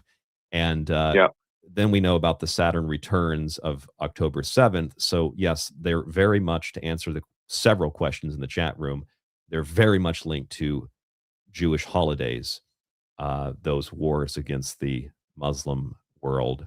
So this is a very powerful piece of information. Yeah, I think when people look back at this show and they see the metaphors flying around, and they're going to go, "Oh, that made it simple. It's the Longma War. It's the war." I mean, and all the symbolism too is going to be coming forward during this time. Just pay attention to some of the things we talk about here and how they're going to show up in TV shows. They're going to show up in your internet. They're going to show up all over the place, because this is going to be part of the grooming process. And like I said, the Trojan horse is the grooming process. They lead you into this idea that everything's cool and everything's wonderful, and get behind the good guys, when in reality, those good guys, there's no more governments really. It's just, no good guys, no bad guys. There's just people out there that are shooting at each other, and they don't know why they're doing it. It's just, they just want to kill something. That's how most war works. Yeah. I want to go back to the chat here. We have a lot of other questions to get through, Clyde. Misto Stokos asks, he's a longtime listener. He asks, how far, and this is purely speculative, purely your opinion, how far do you think Iran will be pushed before it answers the threats at its door? I think that's a fair question, considering that I don't know how much more you could push Iran or Russia, frankly. I at this point, just objectively speaking, like, both of those countries have every right to defend themselves from the push against them, but go ahead. I would say it just depends on how we wound them, because it's going to be either we strike and wound them and then they respond, or they just respond out of they respond out of everything that's done to them. But I would say I don't know, it would be immediate, and it may even fool us. They may even try to attack here in the United States. I mean, I'm sure they have people that are stationed here or that are in the mix here that have gone through the borders and are like, you're amongst us right now. I'm sure that there are, but I also would question the legitimacy of that. I would consider, after reading the FBI files on 9/11, I would highly consider that if there was anything like that would happen, it would probably be CIA, FBI, Mossad involvement. Unlikely to actually be Iran, but well, that's Clyde's answer, and most of you know already what I think about this situation. Also in the chat room, I think I saw some other questions. Here's a different one. Noka, in the state of Hawaii, says, Clyde, how does the pushing of a UFO disclosure benefit the powers that be, other than the mass distraction? I don't necessarily buy into the idea that it's going to create everybody coming together. Hell, people aren't even agreeing on it now. If people are still making the argument that they're using the alien thing to bring people together, I kind of doubt it now. I don't doubt it's not bringing people together at all. Old it's giving lore. People more reason to question. Huh? That's old lore.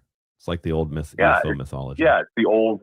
Well, they have this plan, and that plan is that if they can't get people together for a, and that was something out of a comic book. I mean, Watchmen. I don't know if you ever read the Watchmen comic book. Yeah. But that's where you find that story, is that, that and the idea of blue beam, which is not real. I always tell people, blue beam is not real. And they'll go, what do you mean it's not real? It's a theory. Blue beam is a theory. Serge Monath, it's a theory. And half the stuff that you say he said in that little theory that he did is not there. None of it is. In fact, he was talking about a second coming faking, not an alien faking. Yeah, and it was. So it was. Be ready for that. It was just a theory, and you're literally the only person who's in this business who talks about these kinds of things, who acknowledges that it's not, Bluebeam is not a real project. No, it's not. Bluebeam's almost like some kind of, it's like a Tourette syndrome. Anytime anybody talks about aliens, Bluebeam, Bluebeam, Bluebeam. Well, yeah, it's the response, and it just goes to show you, oh, so somebody told you about Bluebeam, and so that's your answer, instead of figuring out that Bluebeam was a theory, and that there are a number of things that have to happen before they fake the second coming. Yeah. And the reason why I know about that it's faking the second coming is because one of Monast's, I guess, I don't know what you'd call him, his colleague, John Baudrillard, had said that would be the most cynical thing mankind could do, was to fake the second coming of Jesus. And I would agree. You know, it's like, I think that could be done a lot easier than an alien invasion, because people are more apt to want to believe that this is it. I mean, how many people are rapture ready? You know, oh, I'm rapture ready. Okay, well, you know, I think, how can I fool you into believing you're being raptured? I think that TV show, it only did one season, and I wish they'd have done more. There's a TV show called Messiah. Have you ever seen that? Oh yeah, I love that show. It was great. Really good. It was really, really good. And you didn't know if this guy was he intelligence? Was he really, you know, the son of God? You have no idea what he actually is. It's a really good show. I mean, that kind of is, you know, exploring that idea through that show is something that if listeners haven't seen. Well, he called himself the Dajjal. Well, yes, so and I think that's the Islamic version, Dajjal, the Antichrist. Yeah. Yeah. Yeah. Well, it's people say, "What do you mean Antichrist for Islam?" Yes, people, Muslims believe in Jesus. Not only do they believe in he's the savior, Jesus, but they believe in him. Not only do they What's believe, that? well, not only do they believe in Jesus, but Al-Dajjal will actually fight alongside of, or not Al-Dajjal, excuse me, the Mahdi will fight alongside of Jesus to defeat Al-Dajjal. And in the Muslim, in the Islamic eschatology, it will be in the end times. Jesus returns. Jesus takes up the leadership alongside of Mahdi, which you might know that from the Dune franchise. If you're a listener and you're like, "What? That sounds so familiar." Yeah. Well, Frank Herbert put that in Dune. He was inspired by that theology. But anyway, Jesus will fight alongside of Mahdi and defeat Al-Dajjal, the Antichrist. And so you can see that in the build. I mean, even in the rhetoric of the big Satan, little Satan, you can see that in the buildup of what's coming. Yeah, and Islam. What was I going to say about Islam? Oh, Islam will see Jesus Christ return as a warrior returning, not a savior. How do you mean exactly? I mean, I guess if it's technical, but specifically, I mean, I would he think will as a savior. He will be. I mean, there are a lot of people who believe that Jesus will return as a warrior and not as a passive savior or passive God. He will come down with fury and fire and flame. And there's a story that his garments will be red when he comes down because they will have the blood of the sinners on his body. He will be like the butcher. There's a lot of depictions of Christ in that regard. Some people think that the second coming is going to be all pretty and wondrous and great. And of course, I say, well, compare that to an alien invasion and tell me what you see. And I'm not talking about a Hollywood one. I'm talking about beautiful clouds forming and big bright lights in the sky. Interesting you say that, because kind of I think maybe where that imagery comes from, I think that might be solar imagery. As a matter of fact, if you look at the Japanese flag, it's white, pure, and the red dot on it, kind of like the bindi dot, which represents the self in Hinduism. The red dot represents the burning essence of the soul, and or Amaterasu, the sun goddess, and the red represents the birthing blood of the solar principle, but also consciousness as it's birthed, or you realize that you're actually a soul spirit. Alan Watts talked about it, and talked about the resurrection as being the resurrection of the realization of the self, and that is the second coming, and that it happens through the cloudiness of the mind. So there's like the solar element, there's the spiritual element, but then there's also, you know, the ability to craft a physical element, a physical version of this, in this new eschatological narrative that's unfolding. Which brings me to another question, which I think you probably already know the answer to, because if you've been listening tonight, we already kind of addressed it. But Zach Barber asked, do you think the U.S. will go into any new wars? The answer is obviously yes. How that looks, I don't know. I will say one thing, and I'd like to get your opinion on this, Clyde, to piggyback on what Zach said. I think that the narrative that Iran or any Muslim country would ever use nuclear weapons on Israel is the biggest, most ridiculous, utterly absurd lie that maybe has ever been told about war. The reason I think that is because the Muslims believe that that is the Holy Land. Al-Aqsa is there. They're not going to nuke the Holy Land. That is the most absurd thing I think I've ever heard. Your take? I don't think they would nuke the Holy Land. No, I think that what they do is they do like they did with the attacks that they did before, where they would, kill them person to person. Kind of like Star Wars. We'll attack them ship to ship. They're more or less the type of people that will show up and, blow bombs up in shopping malls and do that sort of thing. Little by little, we take them down. We don't have to use bombs to do that. I do, though, however, think of the Samson option every time I hear about something between Israel and Islam, that I think that if that was to be done, I think we'd better talk them out of doing that, because that's something I'm sure that they would do. Yeah, if they felt that they were cornered and no one was taking care of them. See, this is something I don't understand, and we don't have to focus too much on this, but let me get your opinion on that too. I don't understand how we can hear since the 80s about how Iran's going to have a nuclear weapon, and we can change the narrative so often in the 21st century. We bombed it, we stopped them from getting one, and then a few months later, oh, they've got 12 weapons. I was reading last night. They got 12 weapons. Other than the fact that they would never nuke the Holy Land because that's their Holy Land too, just the idea that like Iran can't have a nuclear weapon because they would use it, even though they've never been able to achieve one. They've always abided by the international guidelines, and they've allowed inspections, but yet Israel has secret nuclear programs. That might have been the reason Kennedy was even killed, because he didn't want to give them those weapons. And they have the Samson option, which is that's the end game. That's just everything dies if they feel threatened. So to me, this isn't an Israel or an anti-pro-Israel thing. This is just like, it sounds like everything that they've accused Iran of is exactly what Israel is. Well, you need to understand this about the nukes that Israel allegedly has, and that is, it's always been a bluff. It's been a bluff for that time to say they have nukes, and then they say they don't have nukes. So it's been a bluff for a long time, the secret of whether or not they do or whether or not they don't. They say they do, but do they? Who's protecting them? Are they protecting themselves, or we're protecting them? I mean, we know they've got technologies that we don't have. We know that they have the Iron Dome, but that kind of intricacy tells me that they need a barrier protection so they can scramble to get those missiles to where they need to be if they have them. But there's always been the bluff that they don't. There's always been that bluff that they're unprotected. There's always been the bluff that they are protected, and that's the thing, is that's the guess. It's the educated guess. Well, what do you mean by bluff? I mean, Israel definitely has weapons, but do you mean in the sense that the argument between they do or don't? Israel, we don't know if Israel has weapons. Okay, that's always been the case. Israel says they have them, and then they say they don't. We say they have them, and then they say they don't. They have people with best interest in mind that help them with weapons, but just the idea that they have their own weapons, that's been a point of it's been a point of contention for a long time. Yeah, but they do have secret nuclear testing facilities in Israel. In fact, there was a recent story that came out about that. We still don't know, though, if they have powerful tactical nukes to carry out the job. We know that they have a nuclear program, but they've kept it quiet all this. It's kind of like Schrodinger's bomb. They have bombs and they don't.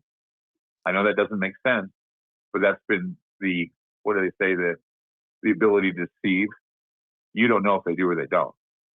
And the thing is, you don't want to find out. Yeah, that point I understand. That's what I understand what you mean by bluff then in that regard. I mean, the deterrent is the lie. The deterrent is the lie. The deterrent is the lack of, or the false sense of security that, they're prepared, and they tell their people they're prepared. But, you're looking at, 14 million people at most? Is that how many there are in the world now? 14 million 15. or so? 15 million. You're looking at 15 million people. I mean, we're talking nukes to protect 15 million people.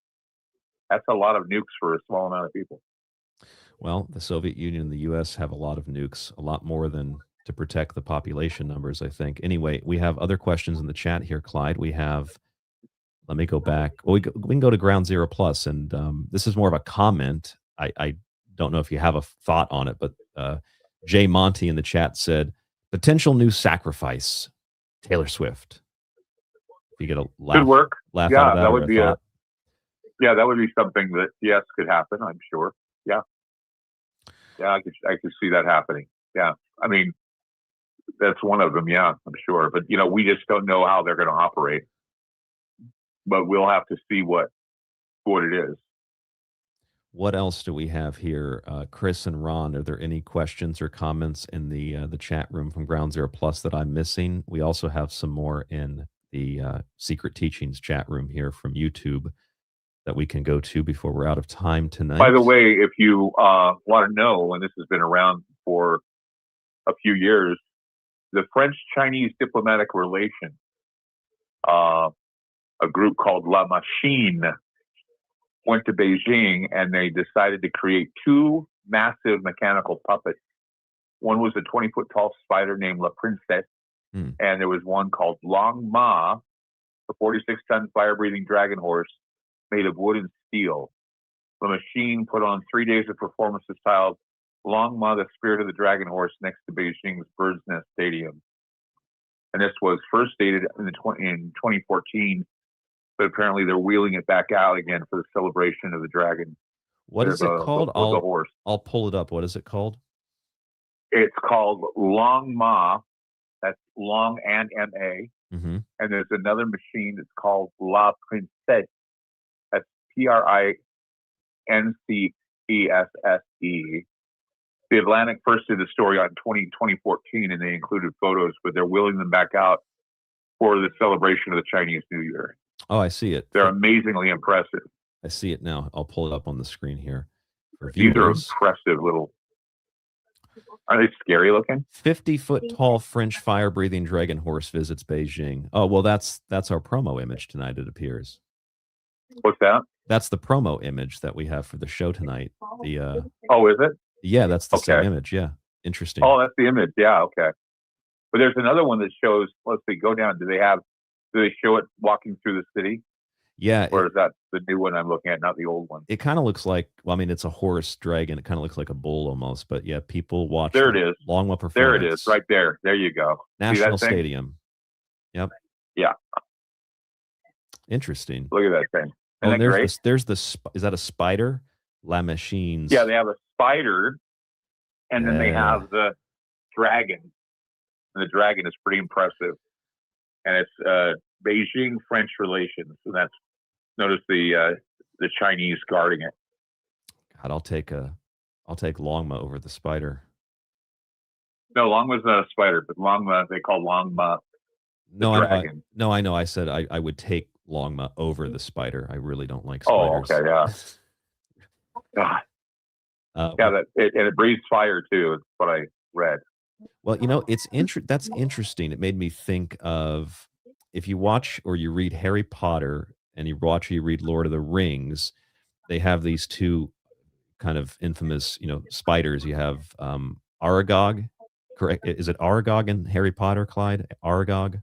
I don't know. I don't remember. I think it's Aragog, and then there's Shelob in Lord of the Rings. There's also over here in Japan, in one of the kami, there's a monster called, or yokai, that is called Tsuchi Gumo, and it kind of plays the same role as Shelob and as Aragog. And what they represent, I learned a little bit about this relatively recently.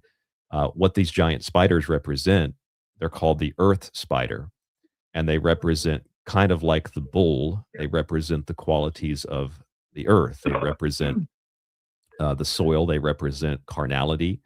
They also represent the dark side. They represent, in some form or a fashion, death. They represent a lot of archetypical qualities. Their 8 legs are, of course, related to the 8 corners or the 8-pointed star, which is a directional compass which is the seasons that change and shift throughout the year. So once again, we're coming back to that base mythology in the symbolism of the spider. That's really interesting. I'm glad you brought that up. Yeah, I just creepy came too. across those pictures, and they just always, they gave me a chill when I saw them. And I just thought, well, you know, these are types of things that they celebrate in other countries, even France. These are things that people in these countries know about. We don't know about them in the United States because we're perfectly ignorant to all this stuff. And that's what's sad, is that we're totally ignorant to all this stuff. And in other countries, they show those symbols of power because it's part of their upbringing. The esoterics are a part of their lives. And we don't even entertain esoterics. That's why when you and I get on here and we do these esoteric shows, people go, well, what does this do to help me? Well, it should put into you the idea that everything is symbols, everything is metaphor. That, you know, if you do not pay attention deeply to the symbolism and to the metaphor, you're going to miss out on a whole new world that's performing right in front of your eyes. That is so deadly accurate. Let me also go back to the chat, and we have another question, maybe two questions here, while I pull up some of these other images for viewers so you can see those different characters I referenced. Okay, so let's go to the chat room. Someone also said that reminds me of the Lord of the Rings spider. Yes. Let's see what else. I thought I saw another question in here. Huh. Oh, maybe it disappeared. Well, I want to make it clear that I'm looking at the chat. People talk about nuclear war. I'm not predicting nuclear war, but I am predicting a representation of how the world needs to change by any means necessary. And that would include a number of things, not just the idea of war or the idea of bombs going off or whatever. There's other things too that are there to kind of upset the apple cart. And it could be the alien announcement, it could be Epstein files, it could be a number of things, but everything points to the symbolism of the hammer dragon in Iraq, or in Iran, the Warhammer, or the Operation Midnight Hammer, Thor's hammer, the reptilian dragon, Ouroboros and others.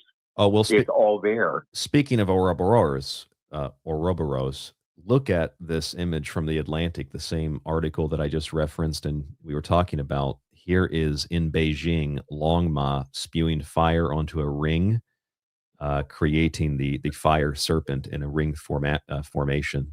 The dragon is there's Ouroboros, the circular fire.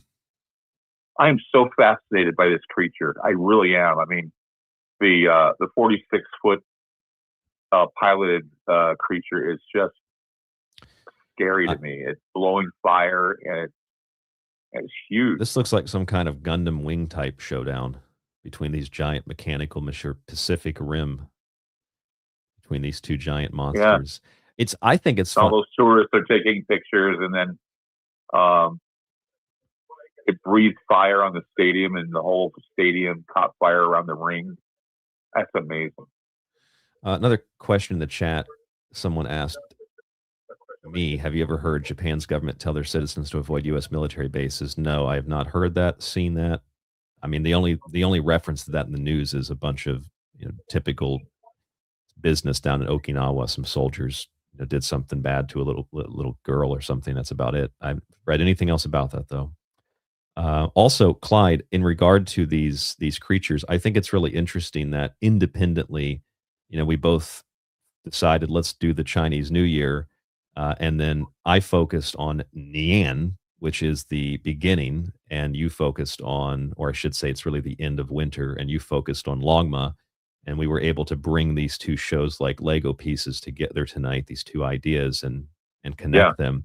And I think that the show turned out really well. I appreciate you. I mean, I know that this is as much your show as my show. We're doing a collaboration, but thanks for pushing through the pain and whatnot to do the show tonight. I hope that it was informative to listeners. And as we wind down, we should go and give you just a moment to say anything else that needs to be said, anything that you missed in your notes, etc. Well, the only thing I can say is that we are seeing a moment in time where, again, I talk about how the long narrative that they're creating is losing control. And by any means necessary, the idea and the goal of it, the key goal is to eliminate all things that they see that are imperfect. The trial by fire, it's all being done. It's there to homogenize us. It's there to make us docile. And many people are. And when you look at wars and revolutions, you're looking at maybe 2/3 or even 1/3 of people that participate in revolutions. In fact, that's what happened during the American Revolution. Not everybody participated. Not everybody was, pouring tea into the Tea Party. They weren't doing that. And so what they do is the government knows that you're damned if you do and you're damned if you don't. And so they set up these traps, a Trojan horse, if you will. These digital traps, they've all been set, and globalist elites are using AI and other means to speed up the process of convergence.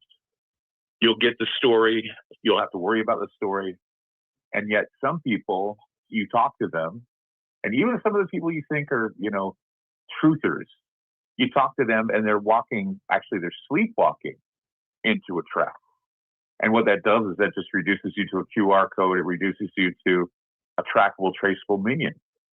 And this is something that we all been talking about: cashless society, minion society, undemocratic society, and all there because the narrative, that old narrative, that legacy narrative, they don't think is going to hold. And many people think there needs to be a change. Just see how many times you hear people say, this government is not enough, we need something new. Yeah. Well, there's that old cartoon where a guy's standing there with a bottle and it says ism on it. Socialism, communism, any ism you can think of is there waiting in the wings to basically, and there's those wings of the dragon, waiting in those wings of the dragon in the metaphor to put you in that position where, you're just going along with the flow and you're not objecting to it. Americans apparently feel that they haven't got it any better than anyone else. But I think, like I say, you look at France and they had a huge protest over a 25-cent increase in gas. Yeah. If we had that, we just say, okay, we'll pay that at a truck pump. Yeah. But no, people around the world, they are aware of nuance. They're aware of these things. And that's what's missing in a lot of this independent thought crap is you got all these people saying, well, I've got the answer. I've got the truth. No, what you don't have is you don't have nuance. You don't have esoterics. You don't have the human reason why you feel the way you do. You seem to just have this surface position that does nothing but bitch, moan, and complain, but gets nothing done. What you need to do is find out the origins as to why we believe what we believe. Even if he's talking about dragons and horses, it's just something that is there that certainly makes it more easy to comprehend in a more digestible format, like a story or something. That's why I think esoterics are amazing, and that's why I like doing them with you. Me too, my friend. That's exactly why I like doing them with you, and like doing them, and just even when I'm not on air, I like researching and reading about this stuff, just basic symbol, encyclopedia books, etc. It is something that awakens the inner part of you, soul, the spirit, that resurrection, the second coming. Let me go to the chat real fast. Someone had asked a question, or maybe made a comment. Mistos Dokos, I think, put it into perspective, kind of based on what you were saying there. Mistos Dokos said, in relation to these giant robotic mechanical things, he said, China builds these to celebrate. The U.S. can't figure out how to pave a road. Yeah. They build basically giant Gundams just for fun, and we can't pave roads. There's something fundamentally wrong here. No, we can't pave roads. We can't. We up taxes for things as vague and as specious as global warming. I just don't understand. And people need to be more I think abrupt and succinct with their comments as people talk about how, well, we follow the science. Oh, you mean you pick and choose the science you decide to follow? I mean, tell me what a woman is, and I'll tell you, if you follow the science, a woman is a woman, a man is a man. And most of those people who, quote, follow the science can't even tell you the difference between man and woman. They can't tell you, anything about anything that's not politically correct. And they're vexed so much. They're stuck so much in this narrative that something has to break soon. And that's why I think the Longma is very much a metaphor for our day, especially in the time of the Lunar New Year of the fire horse, because this is how we can easily see a fire horse double fire, double flame out, and become a dragon overnight. And this would be war. This would be distraction. This would be something that would completely blow out anybody else's ideology. And that's something that we're going to have to be prepared for, because I know they're saving up for that opportunity where you completely get let down by a belief system that you've held on to for a long period of time. And once that belief system is shattered, how do you pick up the pieces? You really can't. You have to start over again. Now that's interesting. That has been my theory for close to a decade, is that this eschatological push, this push to create this Armageddon type scenario, that's the imagery, the optics of it. I think it will be used to undermine people's faith in Jesus or in the divinity, and when Jesus doesn't return, and that's going to undermine the faith of all the Christians, and it's going to undermine the faith of all the Muslims. It won't undermine the faith of the Jews, because they already don't think he's the Son of God, which I don't, frankly, either. But it's a metaphoric story and among other things. But I think that's the optics of it. It's getting 4 billion people to back a conflict, a war, go to war physically, and then nothing happens, and then their faith is undermined in the same way that Epstein and UFOs and all these other stories, that the files of MLK and JFK, it's undermining people's faith in the U.S. Republic, in the government, in the Constitution. It's a very similar thing, parallel happening. Yeah. I mean, how can you trust a politician anymore when some of them are on a list that they, allegedly ate the flesh of babies or beef jerky or whatever they want to call it? I mean, that's something they're going to have to really deal with, and it'll probably just flip off like water off a duck's back, because what are Americans going to do about it? They don't do anything except bitch, moan, and complain. They don't do anything about it. Nothing. You know? It's funny, over here in Japan, they have like a few hundred refugees and a few thousand, bad foreigners, and virtually the entire country voted for keep Japan Japanese and make people follow the law. They, like, every single district in Tokyo voted for that policy. There's like a universality in regard to how people look at the problem and then say, well, this is a problem, let's fix this problem. No matter who we are, where we're from, old or young, it's very clearly, here's the problem, let's solve the problem. Who's going to solve it? Okay, that person, we're going to support that person. Exactly. It's you mentioned this about France. This is pretty common. I mean, a lot of people I know from Saudi Arabia, Iraq, they all kind of see that. They see the world in a very similar way. Like, people are much more rational and can handle things. There's something very fundamentally wrong in America, and I think it has to do with your show intro. The show intro of the loudspeaker spoke up and said, "Give up." Give up. Yep. Give up. That's exactly what it is, and that's what it was going to be. That was my idea of the future back in 1995. That in the end, the loudspeaker will come on TV, or it'll be coming on the speakers, and they'll just say, "Give up," and that means give us your guns. Give us your freedom. We just want to control you. Give up, give up, give up. And that was the whole purpose of. That's what I thought the end of the world would be. Was okay, give up. There's no more to fight for. There's no much to live for. So throw your hands in the air. And that's the whole thing, is that we introduce you to the idea of giving up. We introduce you to the idea of throwing your hands in the air and waiting for Godzilla to arrive or the aliens to arrive, when you really should be working hard on trying to be a better human being before this all happened. Mm. Clyde, thank you for coming on, and thank you for speaking with us about this tonight while you're in recovery. You don't sound like you're in recovery. Yeah. You sound really good. People in the chat have been saying your voice sounds strong. So thank you so much. Thank you. Yeah. All right. I appreciate it being on. Just a fantastic show. Thank you, guys. I hope you enjoyed it. Absolutely. We'll have this in the Ground Zero Plus archive. This will also be in the Secret Teachings archive. You'll be able to listen to it again for free in the Secret Teachings free archive, Spreaker, Apple, Spotify, etc. Please share the show, share the links to groundzeroplus.com, tstradio.info. One last thing I'll mention, because it's part of the theme of tonight's show.